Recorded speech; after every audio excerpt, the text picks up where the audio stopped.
Representative Brandon Gill.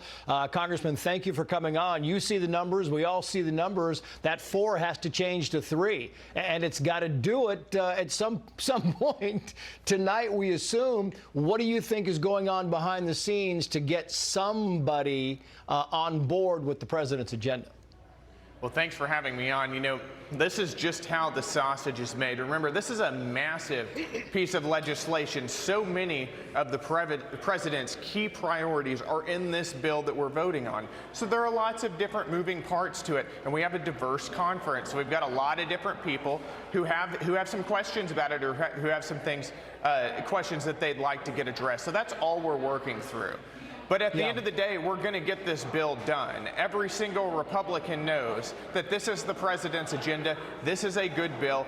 This has so many wins that we can all go back to our districts and tell our constituents about that. We got no tax on tips, no tax on Social Security, that we provided funding for the border, that we lowered taxes. These are huge wins for the American people. We're going to get it done.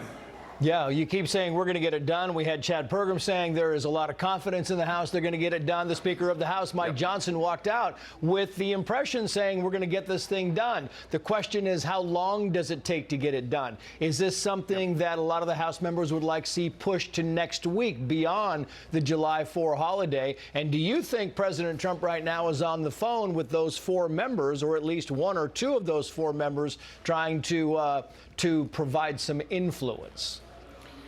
Perhaps. You know, I wouldn't be surprised if the president weighs in here. This, as we said, is his agenda here. But listen, we've talked about a July 4th deadline. The president has set that. The speaker has talked about it. We're going to get it done by the July 4th deadline. I'm happy to stay here as long as it takes to get this bill across the finish line.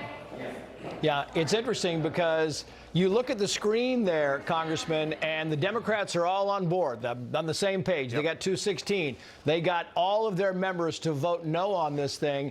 Well, 9 left, but they're going to have all their members to vote no on this thing. I want to play some soundbite because this is Alexandria Ocasio-Cortez, Representative Cortez. Here's what she said, and then I'll tell you what the president said in return. Watch. Losing all your health care, not able to feed your babies, not being able to put a diaper on their bottom in exchange for what? This bill is a deal with the devil. So the fear-mongering goes on there. President Trump, he responded saying, following here, quoting, put this up on the screen, Republicans, don't let the radical left Democrats push you around. We've got all the cards, and we are going to use them. Is the left having a little bit more influence than you anticipated on this? Well, they certainly don't have any influence on the Republican side of the conference. What the left knows is that this is going to be a massively popular bill with the American people, and they know that they've got to oppose Trump at every single turn because they don't have a leader and they don't have a message, so they're lying about this bill. What we're doing on Medicaid or health care is ensuring that the people who are getting benefits are actually working or seeking work requirements. That is a common sense solution. We're making sure that illegal aliens are not getting taxpayer-funded Medicaid. These are common sense things that most people agree with.